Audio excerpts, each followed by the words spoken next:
Today we're working on a really ugly colored Chevy Cobalt. I have the codes pulled up.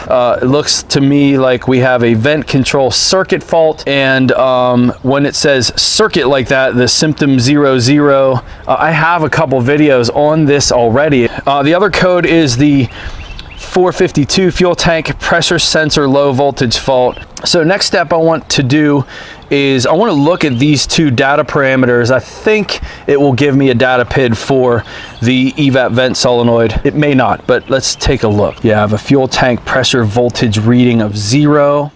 I am not worried about the tank pressure in inches of water, that data PID, because I have a voltage of 0. So I don't know my conversions here, and it's not important. I don't care what this data PID says to the left, this fuel tank pressure parameter. I only care about the voltage one for me right now for troubleshooting. As far as the vent solenoid goes, it says not venting, but that's a command state. That's not what the valve is actually doing.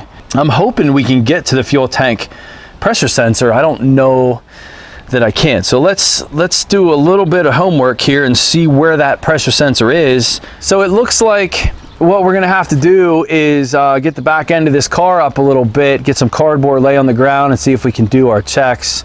Some preliminary stuff is I'm going in the back right now. I'm gonna go take a look. I just did a quick visual underneath, and it looks like we'll be able to do our fuel tank pressure sensor test, at least from the connector under there to the harness. So we'll be able to maybe do both of these while we're under there. So let's go under and do that. This is a different looking vent solenoid than I've ever seen. In fact, this actually looks like my fuel tank pressure sensor. And the first test I'm gonna do is I'm gonna back probe this vent solenoid here. And this is a ground side switch circuit. It's been forever on GMs. And what I expect to see with this solenoid off, I expect to see two 12-volt lines. So what we have is 12 volts going in, wraps through the coil of the solenoid, and then comes out on the other wire, and it's looking for a ground. So the computer provides the ground, and so we'd see 12 and 12. That's what we should read. Now the next thing is I have to find a good ground on this rusty car. So first one will be the yellow wire, and there is a problem there already, which is number 1, my pin, and number 2, that voltage is low. So as a rule, when you have low voltage, which is 1.9 volts, before you go crazy and start chasing a harness problem, we want to check our ground point. So look right, see if you can get the camera right here.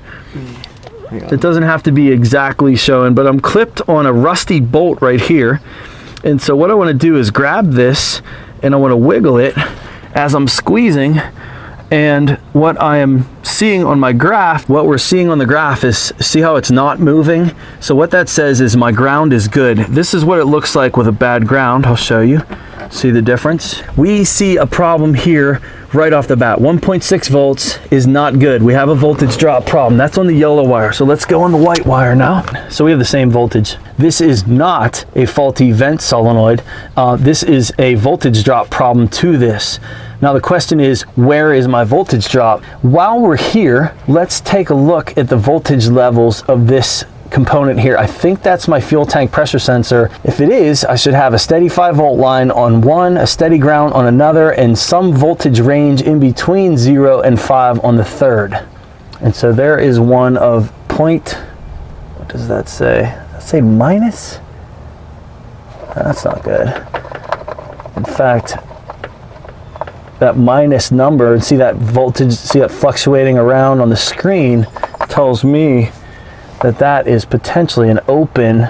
There's nothing on that wire at all. Middle wire is the same thing. We have a minus 0.05, and if I shake my lead, we have fluctuations there in that line. And again, that looks like an open circuit. We have no voltage there at all. And the same thing on this one. All 3 of those wires are 0 volts, and that is a pressure sensor of some kind. I should absolutely have 5 volts there. This is kind of tough because I'm again underneath the car, and you guys may have seen this while I was talking. I didn't even notice we got some green corrosion right here. So we have our issue. There's our fuel tank pressure sensor fault right there. Maybe a stone or something came up and caught it. But I bet you that this is my 5-volt ref wire. Let's see if we can get some kind of voltage reading right on the end of this. I want to see 5 here, guys. If I see 5, I'm gonna be happy camper. Yes. So Caleb, my original ground was bad like the whole time. Are you serious? Well, it didn't mislead us too much. We have 5 volts on this wire, so that makes me feel a lot better having that 5. And let's check our vent again. 2.9 on the white and 2.9 on the yellow. So we have a drop here too. And after seeing that damage right where this one was, do we have that same damage here? So it's orange, it's not yellow. Look at that. Caleb, I have an orange wire that turned yellow with weather. All right, so let's get a reading up here on this orange wire. That would have thrown me off. Does it have a yellow tracer? It looks like maybe it has a yellow tracer. Or no, it just turned yellow up here too. So this is up at this connector. The orange and the white. Looks like we're still reading low voltage on both. So now what I want to know, guys, is which one is the feed and which one's the control. There's multiple ways to do that. And the method I'm going to use is the one I teach in my classes, which is to unplug the solenoid and check your voltage levels. So unplugged, and that is on the orange wire up there, right? Unplugged, that wire is 0, and the white wire then tells me that that is my feed, and that is the circuit that I have a problem with. Right, that's the white wire. Unplugged, reading 2.9 volts. So our white wire is the one that has the voltage drop problem, and it is further in. Everything out here is good. So what I want to do now is unplug this connector. Take a look. So we got some green corrosion here. Looks like we do not. All right, so I don't see any physical damage or corrosion on this connector. Let's get a measurement on the pin. This was the white wire pin. And looks like we had the same 2.9 volts. That 2.9 volts, I might be thinking wrong here. That what we might actually have, that could be bias voltage, and that's my control wire that goes to my engine computer.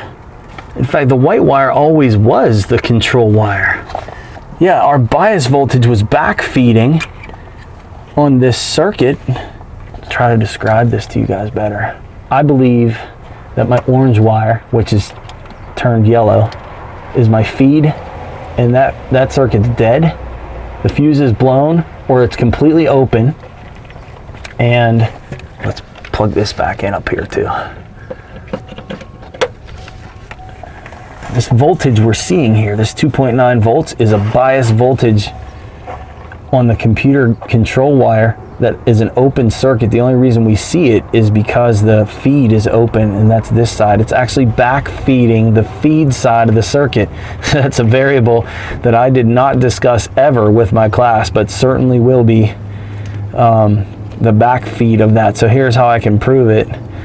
If I energize this circuit, tell the computer to ground it, we're going to watch this. You're going to see this voltage drop. So when I turn this on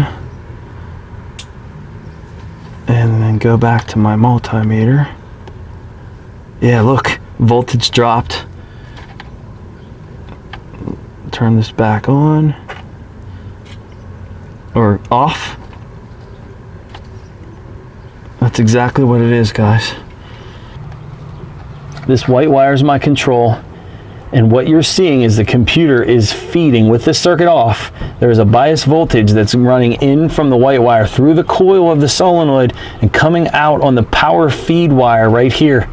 This power feed wire is dead, right? So we need to find out where it's getting power from, and my focus then is no longer on the white circuit, but this orange/yellow wire. It should be just orange. So we have a broken wire down here for the pressure sensor, the tank pressure sensor. We can fix that. Yeah, that's perfect.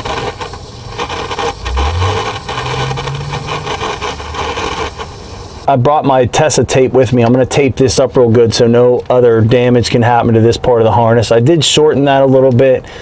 I'm okay with this. It would have been nice to add an extension piece of wire and made this a little cleaner looking, but it's going to be fine. There's plenty of wire here. All right, so this should now be my 5-volt reference wire, and you see it's reading 5 volts. You can just stay focused here, Caleb, if you can. Yep.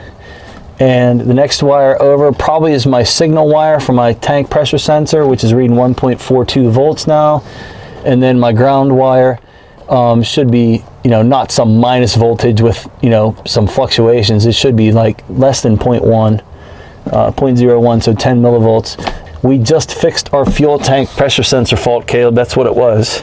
So that's one of the 2 codes. Now we got to figure out why our evap vent solenoid has no voltage, so we're going out that way. So where do we go now? I don't think they use a specific fuse for this one circuit. I think if the fuse was blown, it would be multiple circuits. It makes me suspect that connector where I was underneath, which would put me under this seat. So that, I don't really want to pull the seat out, so I don't really want to go there. Let's go up front. Wait, let me grab my test light. Maybe we can just do some quick fuse measurements. I'd be surprised if I find a blown fuse, because I think it would affect multiple circuits. In fact, I think even the mass airflow is powered on the same circuit. All right, so I'm just doing some fuse testing here, and I don't know really what fuses I'm testing. I mean, I can look at this as a guide, but you know, it's not like it's gonna have one that says evap vent valve. So really all I'm going to do is go through all of them really fast. I just want to see that this lights on both sides of the fuse again, and then ones that are not lit, I want to know what circuits those are, but I'm not overly concerned because they just might not be active circuits. You don't have to go back to the box. The box can be for me. I'll just read it to you. So this is my AC clutch, and this is my IP ignition. Okay, and then we go through these guys up here. This one's blown, Caleb, right here. What's that say? Canister vent. Shut the front door. It says right there, it says CNSTR vent. That's canister vent. That fuse is blown. I said, it's not like we're gonna have a designated fuse for the canister vent solenoid. Guess what? We do. Now the question now, what blew the fuse? Let's plug this one in. We'll be able to tell right away if that fuse was blown, because it will light on one side and not the other. Check our evap vent circuit. It's hot on both sides. Cool. And now we go underneath, redo our checks. We should be good. Now here's the thing. Fuses do not blow for no reason. There is a short in this circuit that blew that fuse. Where is that short? I'm gonna look at that harness a lot closer back there. This is designated specifically for this vent valve, and we'll do the best we can to duplicate it, but if I can't duplicate it, what that's gonna involve is visual inspections, pulling things apart on this car and trying to find where this harness rubbed through, and that's going to be interior components too. We could have a harness issue shoot anywhere, under the seats, under the carpet, it could be anywhere. But again, let's follow my rule. Heat and vibration, that's where you find wiring harness problems, heat and vibration. Maybe a variable here, knowing this harness runs under the carpet, could be water and feet, you know, but that's still kind of vibration. Let's go back to the back and let's redo some of these checks. All right, so remember my yellow/orange wire is my feed, and what we should have is we should have 12 volts on this wire now. And you see we have 6.2, but it's kind of bouncing. So what that means is our ground is bad. You see, as soon as I wiggle it, as soon as I touch it, That ground voltage looks better.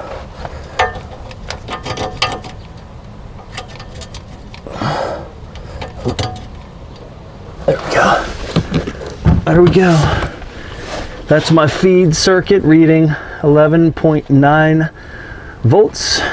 And we'll see the same 11.9 now on the control wire. Where is the bias voltage? Some of you are wondering, where is it, Paul? Where did it go? It is still there, but it is being overcome by this voltage that's now flowing in the correct direction. Where you'll see the bias is when I unplug this, you're going to see that bias voltage. There's our 2.9 volts again. There's some weird activity there with the disconnect. That could have been me. Oh, that's kind of cool.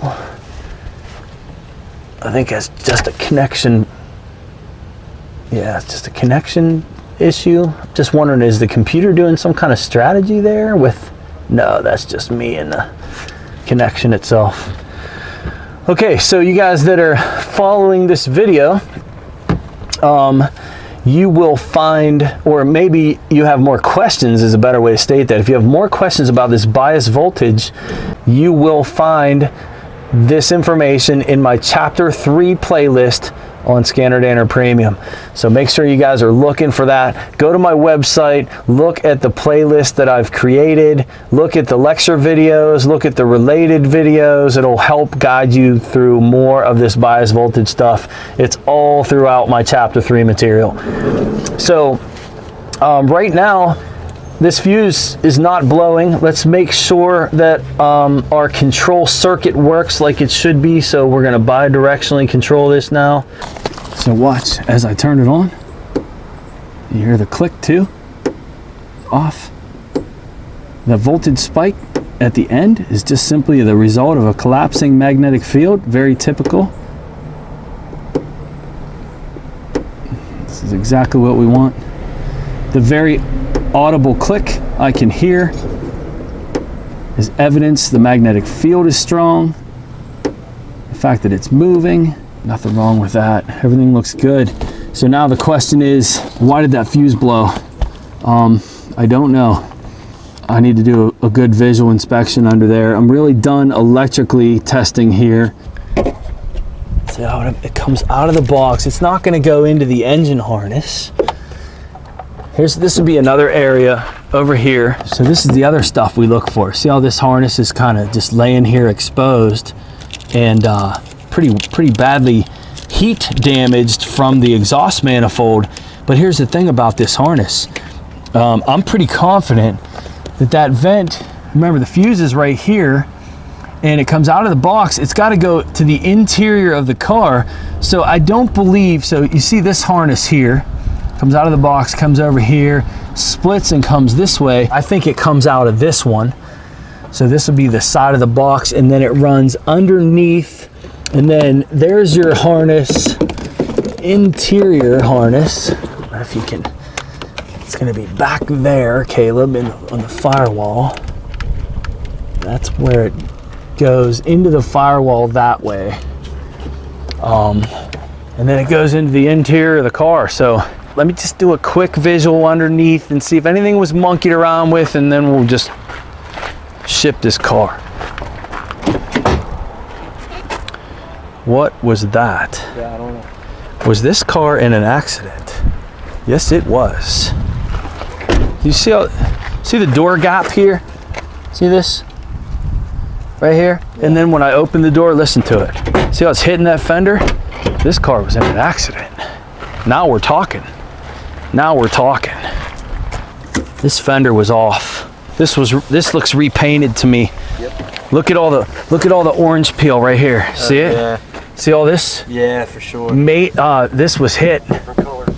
So what that means is we have a very, very realistic possibility of finding our problem. Look at this here too. I did not do this. This was like this, right? There's a real good chance that this wiring harness is damaged right in here. Between the box where we are out there and in here. Check it out. There's some weld marks. This car was welded in this area right next to the harness right there. It doesn't get any cooler than that. The evidence is here. Now, I haven't looked any further than what I showed you guys and what I showed Caleb, which is there's a weld mark on the inside of this right next to a wiring harness. This has to be our problem. Remember, we have a short to ground, so I believe we're gonna find damage. Remember the wire color, it changed on us. It goes from orange underneath to red and white. Is that what my diagram said, Caleb? Damn it, you should remember. Yeah, it turns into red and white. So I'm looking for, and I'll get you guys focused on it. Caleb's just gonna kind of keep the camera nearby. I'm gonna get underneath and look and see if I can locate a red-white wire right here in this area.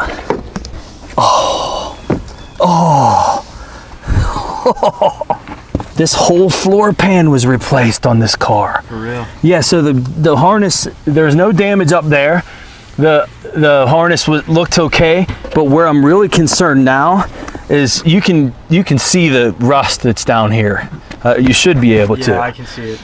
And this is absolutely where my concern is.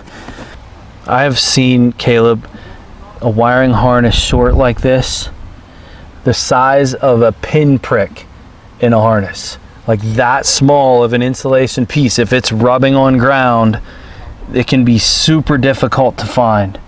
And that's why I'm looking really, really close here.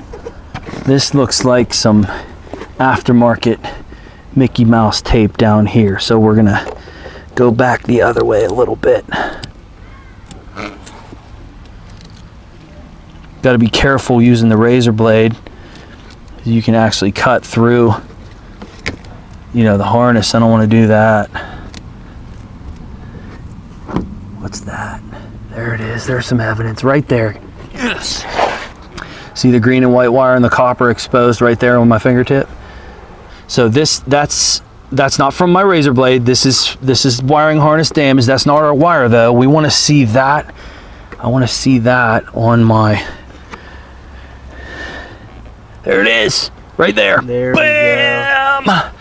We go. Right freaking there, Caleb. Nice. Yeah. That is so cool. And I just want to make sure that you guys can see. Let's wipe that. Make sure you guys can see the copper coming through there on the camera. All right, so that one, and then this green one. Looks like a couple of wires here. Right. I see that on a black one. Yeah, this brown one. They're brown. Yeah. So this one here, the green one here, the brown one here. I'm gonna use liquid tape, and then I'm gonna tape that up with the Tessa tape that I have, the stuff that I put in the back. We'll just do that. We'll put a couple layers of this on the other wires that are damaged too. Once I tape that up, we'll keep that from touching. Let that dry, and I'll put one more coat on it, and we'll tape it up and we'll be done. All right, the rest of this we don't need to worry about, guys. I hope you learned something from this one. This is really valuable stuff in here. To do a recap, I don't think I can do it, but just remember, I think the only maybe final thing to mention is, let's go back to the vent solenoid, where some of you guys were thinking blown fuse would be a bad solenoid, and that's just not the case. If that solenoid would have been overloaded to where it would have blown the fuse, it would have cooked the computer driver first. Why are they running a 10 amp fuse on a 500 milliamp circuit? That I cannot answer. It could be because in the past they ran a 10 amp fuse because it fed multiple circuits, and they're using the same gauge wiring. It's more about protecting the wiring than it is anything else. That 10 amp fuse is not designed to protect the computer driver. I was never worried about the driver. I was worried about exactly what we found, short to ground. So I don't know, I think that's it. This one was fun. It was not fun to film. It's fun in hindsight, but we're done, man. This is money in the bank. Thanks for joining me, guys. Oh wait, one more thing, I gotta say this, is don't forget, Chapter 3 material, ScannerDanner Premium. Look at the playlist on my website. You'll find it there. If you open up the description box in each of the videos and the lectures, you'll find those related videos as well. But go to my website, check out the Chapter 3 playlist, man. It is on point. You guys will love it. All right, thanks, guys. I'll see you next time.